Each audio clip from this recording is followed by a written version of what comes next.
Humour's a good coping mechanism.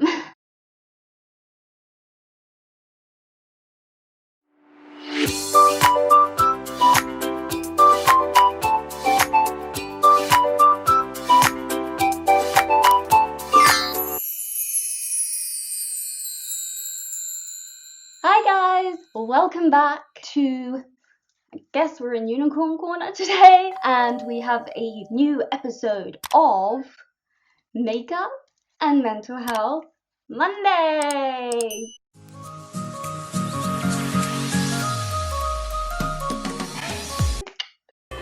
If you're new here, hi, I'm Kez. I'm sure you can see many unicorns together. That makes Kez and Unicorns. Magic, I know. Please forgive everything about the way I look today. I look awful, so hopefully the makeup will make me kind of look like a human again. Sure, Jan. And I don't know what my hair is doing, so let's just not. Today's featured unicorn is Tawny. I'm a unicorn! She is my financial advisor, because she's like a money, you put your money in. That's Tawny. She's beautiful. She has no money in her, so she's a great financial advisor for that reason. And today we're looking at, what do people think BPD is and what is BPD? Because I realised I've spoken a lot about BPD, or borderline personality disorder, otherwise known as emotionally unstable personality disorder, but I haven't actually defined what it is in its own video, and I think it kind of deserves it because it's hellish. When I first got diagnosed with borderline personality disorder, my head jumped immediately to Winona Ryder and Girl Interrupted, where they basically say that someone with borderline personality disorder is promiscuous. Am I in trouble for kissing an orderly or giving my boyfriend a blowjob? And weird. You believe there is a mystical undertow in life? Quicksands of shadows? I'm ambivalent. I don't really remember them defining it much more than that. And I thought it was, I'm going to be honest, I thought it was a bullshit diagnosis. I thought it was the diagnosis that they gave to people who didn't fit into the boxes that they had given. Why is my lighting so weird? Well, I look like a ghost. Let's evaluate this. Okay, I think that's better. So I thought it was a bullshit diagnosis. I had this strange feeling that there was something wrong with you. And I wasn't very happy about it until I actually decided that maybe I should look into it. And once I found the information by finding some good YouTube channels, I actually started to really understand what it is. And I've actually lost friends because I was diagnosed with borderline personality disorder, so it's not an exaggeration to say that it is one of the most stigmatized disorders that there are, and people continue to spread stigma around it. And if you're someone with BPD, usually it's caused through childhood trauma, which means, yes, you have probably had a traumatic childhood. So to then spend your adulthood constantly battling with people because they don't understand the disorder is very, very difficult, especially considering the symptoms and the traits of borderline personality disorder that we're going to talk about today. But firstly, I kind of want to say, most people, when they hear that someone has BPD, they think promiscuous, manipulative, sometimes batshit crazy, that you're a bad person, that you have nothing but like venom, that you go out of your way to like destroy people's lives. And this idea that someone with BPD is manipulative is incredibly damaging, because manipulation implies, that word literally, the definition of manipulation means that you are using tactics to control people. People with BPD struggle with their own emotions, let alone trying to manipulate other people. And one thing that I often say is the best manipulators are the people that you have no idea are manipulating you. That's what makes them good manipulators. So this idea that everyone with BPD is evil and bad is horrible, basically. It's also BPD is also known to be one of the hardest disorders to live with because of the symptoms of it. It's a very difficult disorder to live with. People that have borderline personality disorder are much more likely to commit suicide, are much more likely to self-harm, and one of the key defining features of borderline personality disorder is that the emotions are unstable. You can literally go from euphorically happy to suicidally depressed within an hour. That is what it's like to have borderline personality disorder. It's hard for us to manage what would be called, I guess, normal emotions. Something that to you might be like, well, that's a little bit annoying, or well, that was a little bit upsetting. I'm kind of surprised that person did that. To us is, I want to kill myself, basically. Fuck this shit, I'm out. And that is one of the key defining features of the disorder. So I see this a lot, especially on social media, that, as I said, people think that people with BPD are manipulative. And they're not. And I'm also just going to say BPD is not shorthand for bipolar disorder either. Just very quickly, one of the main differences between bipolar disorder is that bipolar is a mood disorder and it does affect your moods. You'll have periods of very low lows, very high highs, but they will happen over the course of weeks or months instead of hours or minutes. One of the main reasons a lot of people seem to think that those of us with BPD are manipulative is because of the way we bounce around with our emotions so quickly. It confuses people. To people who don't understand the illness, it can often look like someone saying, I want to kill myself, and then suddenly being like, woo, life's awesome, all within a day, looks disingenuous. That makes sense to me. But it's not disingenuous. Everything that we think, feel, say at that moment in time, we genuinely mean it 100%. If someone with BPD ever comes to you and says, I'm suicidal, in that moment they absolutely mean it. I just have a lot of feelings. Maybe you're not the right person for them to be telling, but they absolutely mean it. So to shove that off as you're being emotionally manipulative is horrible. Not being able to properly control emotions also affects relationships and makes it very difficult for us to maintain strong... Oh, wow, why so white, Kez? I'm having issues with my makeup today. I'm sure it'll work out fine. If not, I can just put fail in the title and we can laugh together. Now we've had that little introduction. Borderline personality disorder has 9 traits. If it turns out you have a personality disorder or you're expected to have a personality disorder, you will basically have to answer a hell of a lot of questions. They'll tick some boxes. The ones that you pick then decide if or which personality disorder that you have. For example, there is narcissistic personality disorder as well. There is histrionic personality disorder as well. And there are other ones like antisocial personality disorder as well. Personality disorders in general are incredibly stigmatized because people don't really understand them and they're not curable. The best way to treat borderline personality or any personality disorder is through talking therapy, which is increasingly difficult to get. And even when you do get it, if you have a psychologist or psychiatrist that doesn't really like people with borderline personality disorder, which I've seen a lot, then you're not going to get the help that you need. I found that the best way to treat mine is through having a routine and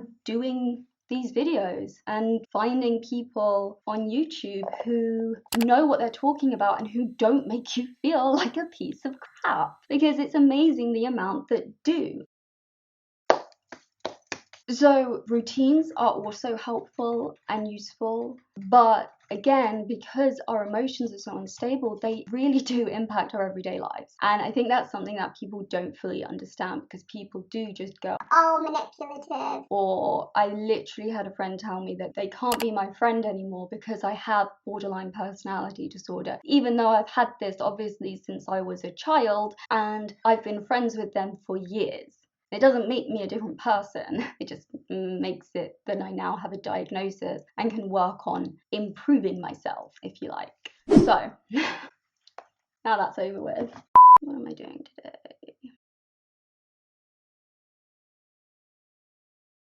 I'm coming at you with the 9 traits of borderline personality disorder. Number 1, an incredibly intense fear of abandonment. And when I say intense, I mean intense. Like if I get into if I get into an argument with a friend, I will think that if we disagree on one thing, that they're gonna leave. If I'm in the middle of an argument and someone says I need to take a bit of time, I think that's code for I'm going to leave you forever. And because of this, people with BPD who already struggle with maintaining relationships often find themselves in toxic relationships, because we are so desperate to be accepted that if someone accepts us, we're kind of blind to the toxicity that there might be in that person.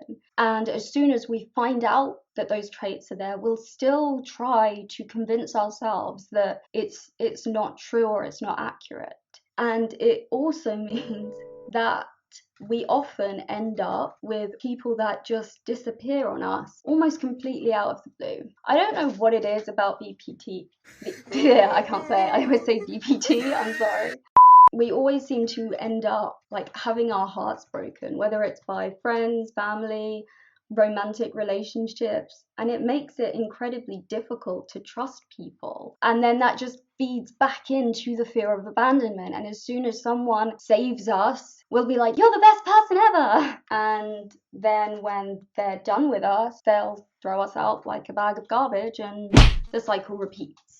Good job! So if you have a friend that has BPD, or if you know someone that has BPD and they are clingy or they overreact to things, then you kind of need to understand that this fear of abandonment is majorly important. For me, my mum committed suicide when I was 15 and my dad wasn't around, and the trauma from that and from other stuff years prior and even afterwards basically resulted in me developing borderline personality disorder.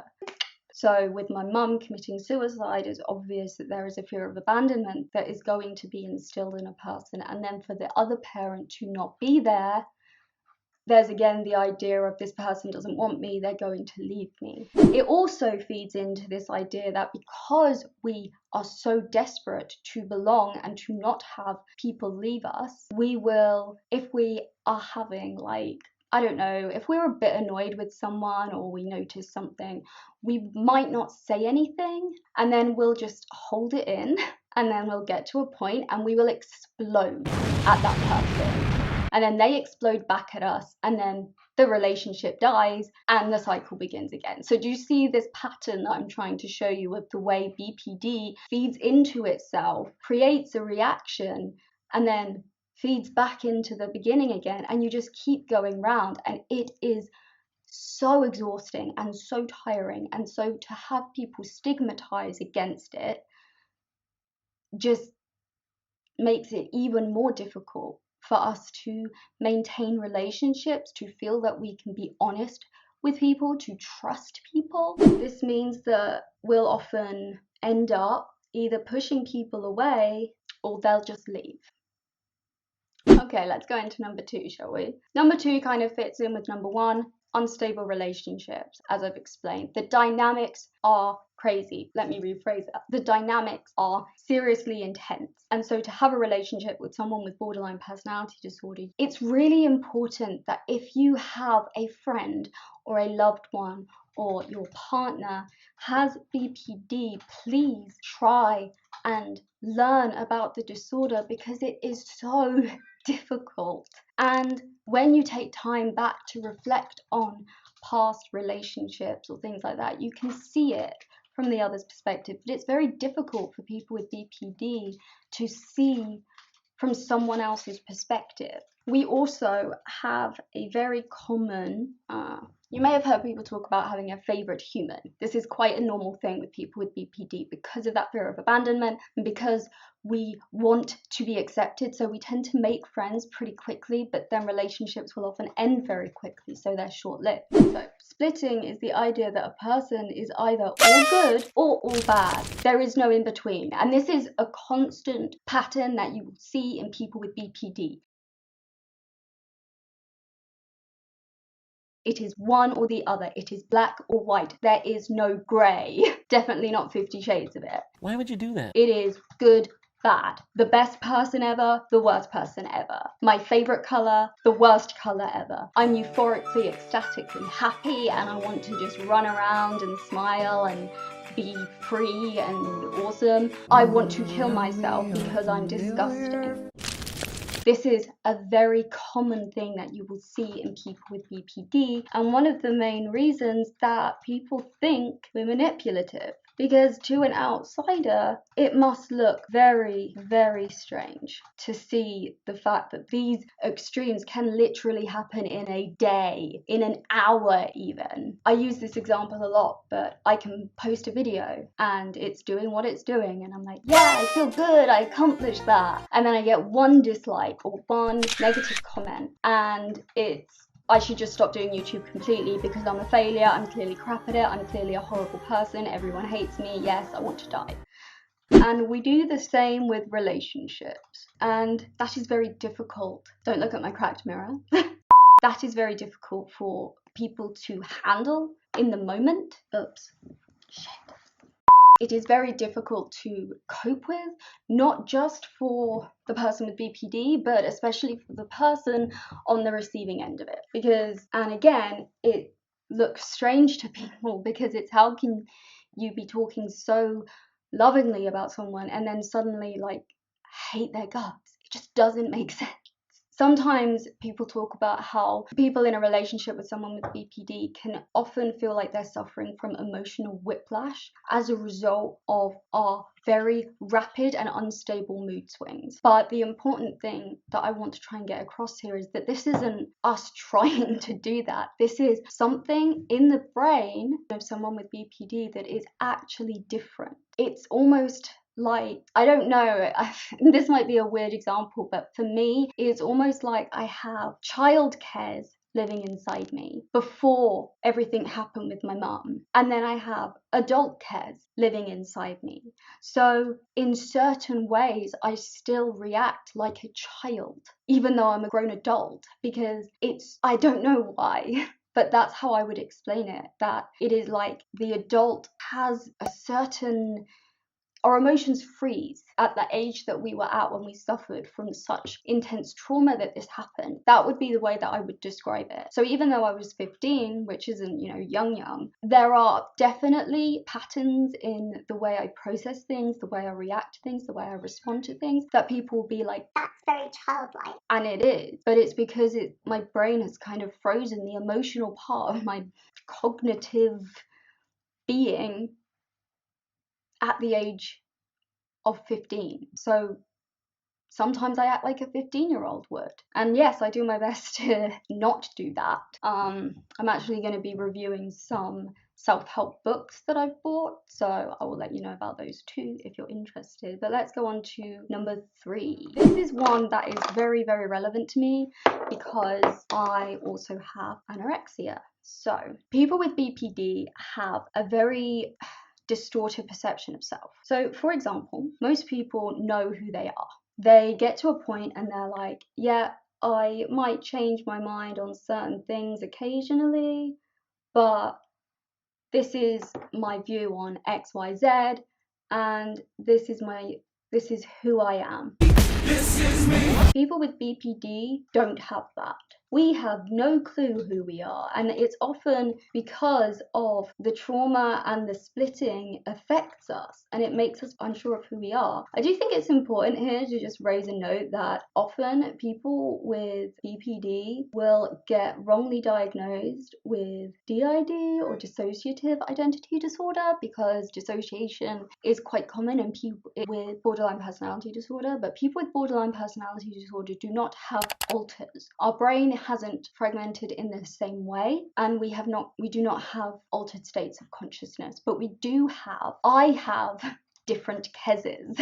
One day I may be sassy Kez, another day I might be cute Kez, another day I might be ranting bitch Kez, another day I might be a different Kez, and I do describe myself in that way, but it's not that I actually have altered states of consciousness. Because of this distorted perception of self, sort of shifting self-image or unclear self-image, people with borderline personality disorder are more likely to self-harm, to develop body dysmorphia, which is something else I have, or an eating disorder, which is something that I have, because we don't really know who we are. I think is the only way I can really describe it. It also means that our opinions can change quite quickly. This feeds into the idea of that we don't really know who we are, but also the absolute desire to be accepted. We can find it quite difficult to make up our mind about something and then feel confident that we have done the right thing. So we second guess ourselves a lot. And because of this shifting self-image, I mean, when I was at university, I did quite a lot of essays on identity, and this was before I was diagnosed, but I've always been fascinated by the idea of identity and how people decide to identify themselves. And I have found that over the years, I identify very differently. My style will change. You know, I love J fashion and anime, and you can probably tell that from this aesthetic, and so I wear stuff that is reflective of that. But a few years ago, when I was still able to work, I dressed, you know, like a corporate businesswoman. NANI? Because that's what I was, and I defined myself by my work. When I had to stop working was when I started really getting problems, because I'd always identified myself by work, most likely because when my mum died, I basically threw myself into my schoolwork, which, I mean, I loved anyway. I was that kid. I loved school. It was like one of the best times of my life. So yeah, there's that. So if someone with BPD changes their opinion suddenly or does any like self-harm things, it's very likely because of this. It's very, very difficult to not really know who you are. And so you'll often see that people with BPD will change friendship groups often, will change fashion, and will change style, will change job a lot, as I said, as I did. I even went so far as to change my name legally in a bid to gain some form of identity that I had chosen for myself instead of one that I had been forced into. And I'm very used to getting the question, which is like, what's your real name? And I'm like, Kez, because I made it Kez. Okay, next one. Impulsive, self-destructive behaviors. I think I've kind of covered this throughout the video, that we are more likely to self-harm, we are more likely to attempt suicide, and the thing is, we might attempt suicide over something that you might be like, I don't even care about it, like it's really not a big deal, it's like the tiniest thing ever, but to us, it's not. And we're not doing it for attention. We're doing it because in that moment, we're not able to control our impulses. We have very bad impulse control, which is another reason for the fact that we're more likely to attempt suicide. I've attempted suicide a number of times in my life, and one time I actually flatlined.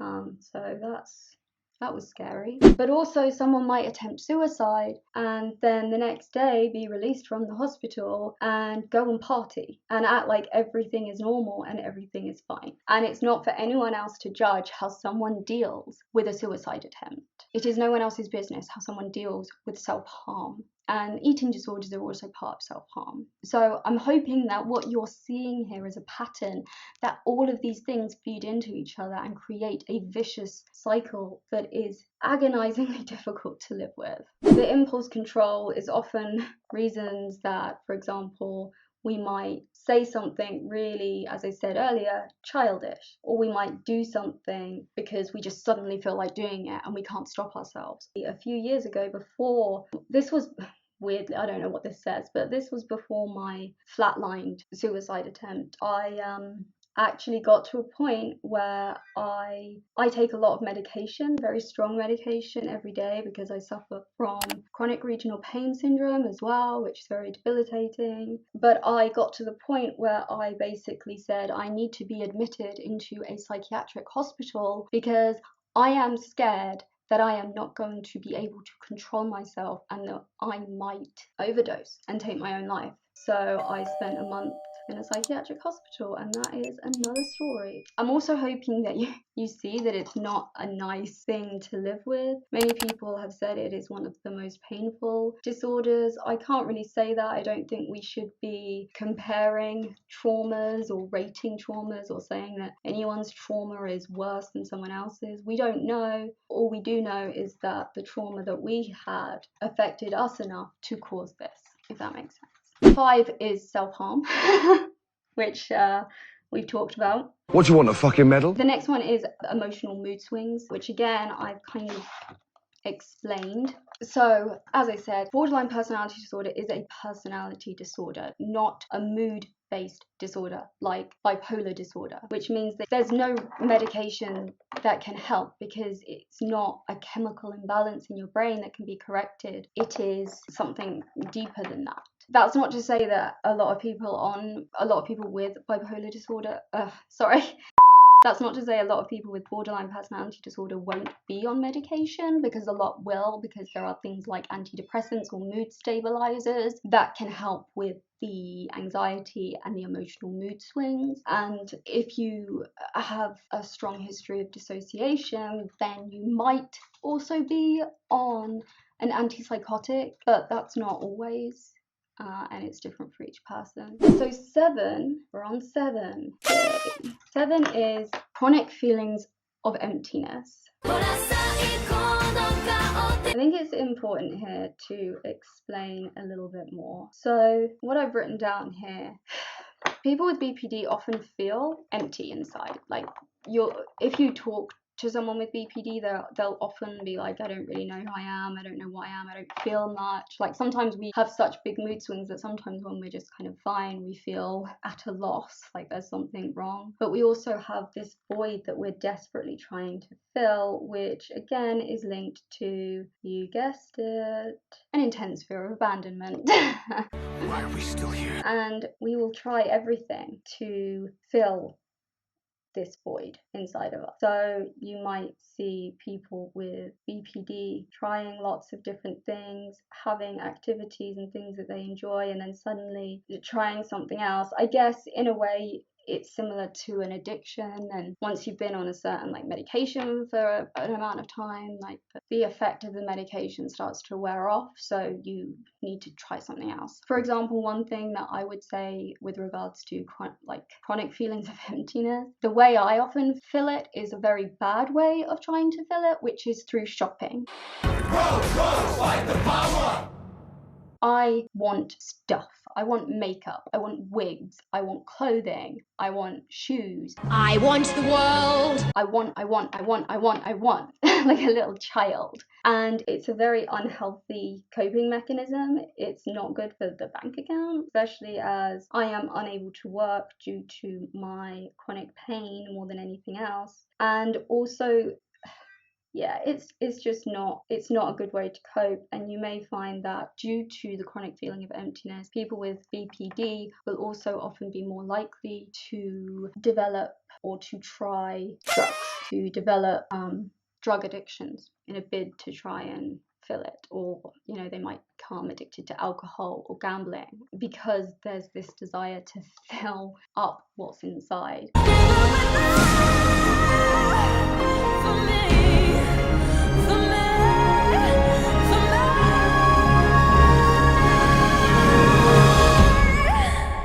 little side note to this. I'm gonna go into a bit more detail on this in a different video, but people with borderline personality disorder suffer from something called emotional permanence. I'm sorry. I meant to say people with borderline personality disorder often struggle with the concept of emotional permanence, i.e., when someone isn't showing us they love us, we find it difficult to remember that they love us, which is why we often seek validation. I hope that clears that up. Thanks. Back to her. Yay. Yeah, hope you're enjoying the video thus far. Thanks. One of the symptoms of BPD is a lack of emotional permanence. Essentially, it means that I can receive validation and confirmation, like, no, I don't hate you, yes, you're doing good, you're pretty, you're awesome, yes, I want to come, all of that kind of stuff, and I'll believe that. But suddenly, after a few minutes, the validation is gone. I constantly need external validation, constantly. I always need to be told by someone else, yes, you're doing good, or this is good, or you look great, or anything like that, really. And it's something that is, as I said before, is very difficult to live with, because not only is it difficult for you because you don't fully to other people that don't have BPD, it can look like you're attention seeking, but you're not, or they're not.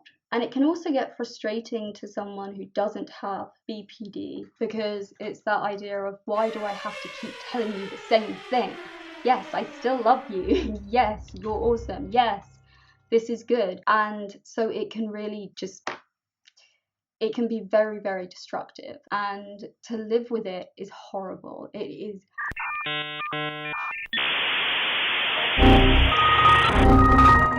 It's horrible. As someone with BPD, I think it is really important for anyone diagnosed with it to actually research it, because, for example, emotional permanence is one of the key things that you will find in people with BPD. Also, similarly, there are other things like accents, like we'll pick up accents very easily, and our speech will be strange, or our speech patterns. And it's also important to remember that BPD is very, very linked. There is a big overlap between borderline personality disorder and autism. So there are a lot of behaviors that will be similar in the two, even though they might present differently. The psychology behind them is very, very similar. If I was to try to explain to you, give you an example of emotional permanence, to give you an idea of how annoying it can be. For example, with me, because I have an eating disorder, I will be like, have I put on weight? And my partner or my friend will be like, no, you've lost weight, or no, you've not put on weight. And then like I'll be like, okay, good. And then like half an hour later, I'll ask the question again. And it's exhausting for my partner, who has to deal with that. And it's a lot that he has to deal with. So I have to work on that very actively almost all of the time, because otherwise I will just keep asking and keep asking and keep asking.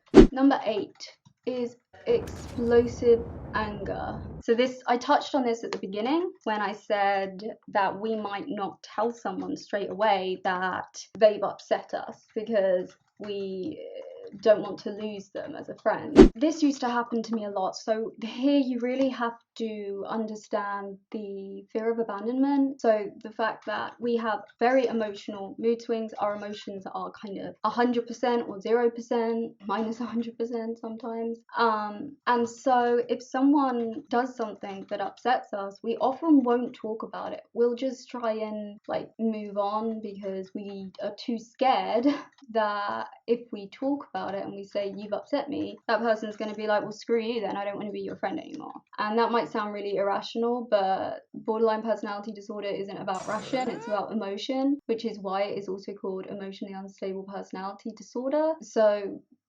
yeah, like our brains think differently. The way we process the world is different. We also see through a very specific filter. It will be different for each person, the filter, but it means that sometimes you might read into something that isn't there. Like someone might tweet something and you might view it as really, really hurtful because you might read into it when actually what you're thinking is completely wrong, and that's not the kind of intent or the tone of that tweet in any way, but you believe that it is because of the way you see the world. People with BPD are also neurodivergent. But because of this, will often suddenly explode. And it's often, for me, it's often not even with the person I'm upset at. Often I'll explode at my partner, which again, I am working on, when I'm upset with someone else entirely, and it's nothing to do with my partner. It's nothing to do with Chris. But I'll explode because I'm feeling so much and I am so overwhelmed that I just... I know you can be overwhelmed and you can be underwhelmed, but can you ever just be whelmed? Or that's when someone might self-harm or whatever. And the biggest problem with this is that afterwards, once you've calmed down and you've reflected, you feel such an immense sense of guilt because you know that you have exploded at someone who probably didn't deserve that level of explosion. And you may very well be worried that you've ruined that relationship completely, and sometimes you might, and that's what then feeds into the idea that if you ever say anything to a friend, they'll leave you because you exploded at one once and then they left you, so that must be how all relationships work, right? It's really important here to note how exhausting this is for the person to live with, because as I said at the beginning, this isn't stuff that happens over a long period of time. This is daily. This is every single day, constantly not knowing who you are, constantly feeling like a different person, each day feeling slightly different, every few years wanting to change something up to try and fill the void, having addictive behaviors and destructive behaviors. Like, it's horrible. I'm not taking away from what it's like for someone who has to live with that either, because I know that it's a lot for someone to live with.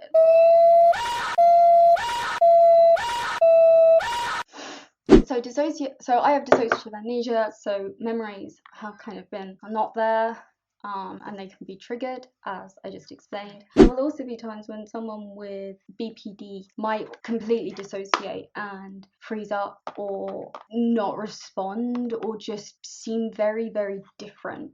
I don't know why I all but failed to actually explain dissociation. As I said, I have dissociative amnesia and I have depersonalization, derealization, and dissociation is a common trait in borderline personality disorder. The best way I can describe it is that it is what is considered a break from reality. It is when you feel like you're outside your body, looking and watching yourself, or you feel like the world isn't real or you're not real. I describe it as feeling fizzy, like my whole body feels like it's almost vibrating, but in a fizzy way. And when I have these episodes, which are often accompanied by flashbacks, which I think is because of the CPTSD that I have comorbid, I often go absolutely quiet.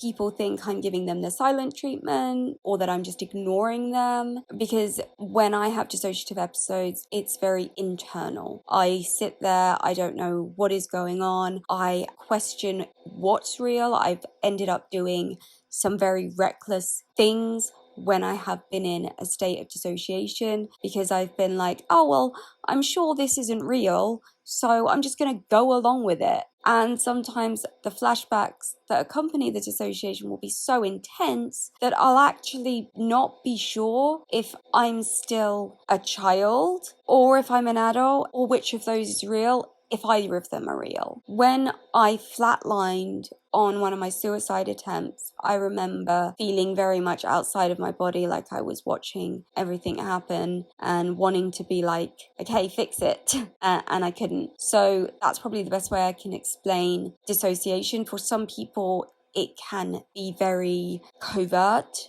like me, whereas for other people, like my partner has had a couple of episodes. He's not diagnosed with BPD or anything, but he has had a couple of severe dissociative or potentially psychotic episodes, and his is very overt, so he will run around and just disappear off and go and do lots and lots of things, whereas I will just sit there silently with a war going on inside my head. Okay, cool. And that all comes with the dissociation. It often also means that we struggle with sort of paranoia, like if there's a problem, we think it's about us. Not in like a narcissistic way. With narcissistic personality disorder and histrionic, there is a very, very strong need for you to kind of be the center of attention, for things to be about you so that you feel comforted. And I do have some traits of HPD, but not enough to be diagnosed with it, which is why I say not everyone will have all of these traits. So yeah, and when someone with BPD is very, very stressed out, they could just completely lose touch with reality, in which case they would need to have help and attention to get them back to kind of a normal or safe, because in that kind of state, when you're dissociated, you're not in control of yourself at all. You might be doing things that you would never do. You could be a danger to yourself or to others. So it really depends on how bad the dissociation is, but it is not an absolute for people with BPD. Those are basically the traits of BPD, and as I said, what I'm hoping is that you will see how the behaviors feed into each other and how it's very difficult to get out of the cycle. They're all just spokes on a wheel. This one's on top, then that one's on top, and on it spins. For someone with BPD, because all of these 9 behaviors are toxic. I'm not going to stop the wheel. I'm going to break the wheel. And I don't mean that in, like, when people say a person is toxic, but to an extent I do. They're not healthy behaviors, which is why it's a personality disorder. But it is a way to make your brain cope with whatever it is that you have experienced and what you have gone through. And I think a lot of people forget that it's not always childhood trauma. I will just make that clear. There are people that haven't necessarily suffered from severe childhood trauma who develop it, but very often it is. And I think a lot of people forget that to have BPD means you've probably been through a really tough time. And so, yes, it is our responsibility as people with BPD to get help, to check ourselves, to research the disorder ourselves, to really understand. Sorry, I'm shaking while I'm trying to do this.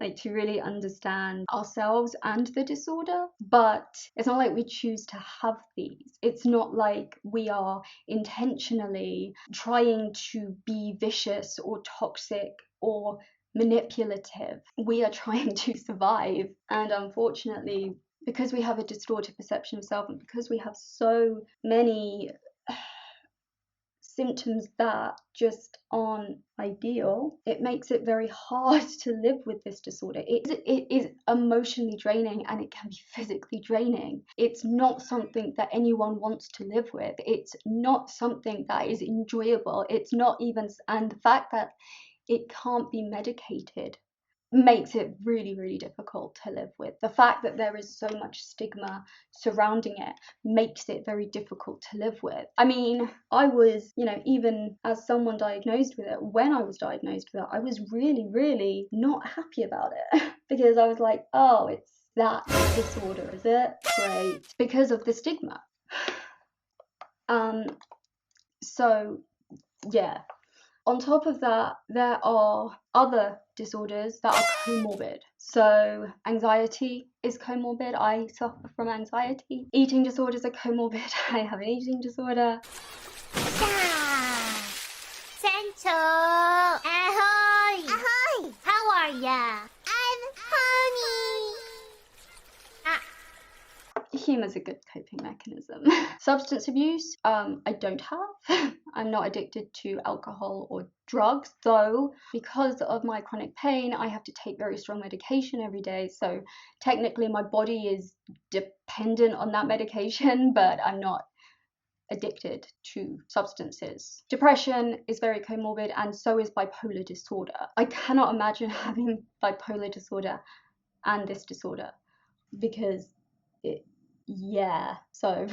and dissociative disorders are also very commonly comorbid. So yeah, I hope that helped. I know that was probably a lot of information to take in, but I really wanted to sit down and actually talk through all of the traits of borderline personality disorder, and also give you my view of them and help you kind of understand how they affect a person psychologically. Sorry, I'm just gonna jump back in here. I'm not sure what I'm doing with my lips, so we'll see. But I just wanted to add one more thing. A lot of people with BPD will present as sort of happy-go-lucky type people a lot of the time. A lot of the time they won't show all of these rapid mood swings, emotions, and they will have a tendency to take the anger and frustration out on themselves, but continue to appear happy and normal. For example, when I was raped a couple of years ago, I acted like everything was fine, and it wasn't until 2 weeks later that I told anyone about it, because I didn't want to cause problems or feel like more of a burden on people than I already feel. You'll find that a lot of the time people with BPD will believe that they're burdens on people, that they're a burden on people, and I really I really need you guys to understand that, because it is a very big part. Even though it's not one of the 9 traits, this is something that I have seen with a lot of people that suffer with BPD, is we will all act like everything is great, everything is fine. It will be in private that we will feel bad until we know you very, very, very well and trust you. And that can be difficult to create relationships like that when you have all of these traits. I actually have all 9 traits, so that's fun. But yeah, so I just wanted to add that in quickly, because I do think it's important. Okay, thanks. Bye.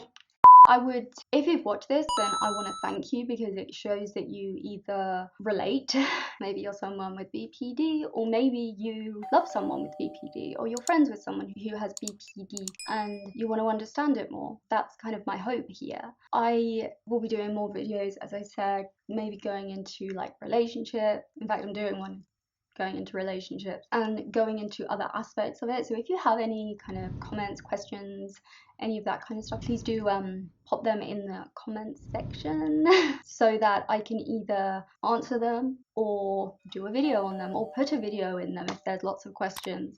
You can also follow me on Twitter. I'm Kez and Unicorns, the same as on here, and also on Instagram, where I will be posting pictures again one day. I hope that it was understandable. And as I said, please don't prejudge someone for having borderline personality disorder. I know people who literally they're like, oh, I heard that this person has BPD, so I'm gonna stay away from them. Or when I meet them, I'm obviously gonna keep my distance so they don't manipulate me and ruin my life. And that kind of stigma is so damaging, because we're not like that. And actually the fact that everyone thinks we're manipulators kind of should show you guys that we're not. Because as I said at the beginning, if we were good at manipulating people, you wouldn't know we were manipulating you. If you think someone's manipulating you, they're either really bad at it or they're not actually trying to do that, and it's a misunderstanding and a miscommunication, which is so common with people with BPD. And I have gotten to the point where I am actually able to see those things in certain people. I'm able to be like, oh, that's a BPD thing. Yeah. And being able to really understand the illness, whether it's for yourself or for someone you love, is really, really, really important. It's important with any mental health issue, but with this one, there is so much complexity to it and so many traits that feed into the other, and you just go round and round and round and round in circles. And there are YouTube channels where people talk about people with BPD in a horrible way. I'll talk about that at a future date. So just please don't prejudge us, please don't misunderstand us, and just please take these into account when you're meeting someone that has BPD, and remember that they've probably been through a really tough time. So yeah, I hope you enjoyed it. I will thank Tawny here, my lovely financial advisor unicorn. I'm a unicorn! Being the featured unicorn today. I think I look a bit more human now, but you can let me know. If you enjoyed the video, please do give me a thumbs up, and as I said, comment anything you want to comment down below. Please do it in a respectful way, and I do really try to answer all my comments. So yeah, there'll be some videos linked at the end, and or a playlist or something, I'm not sure what, but if you've got time, hang around, watch them, find out a bit more about what I do. I'm also really into wigs, as you can probably see in the background, so I try to have a range. But yeah, thank you very much, and as always, I will say arigatou gozaimasu, and keep on unicorning.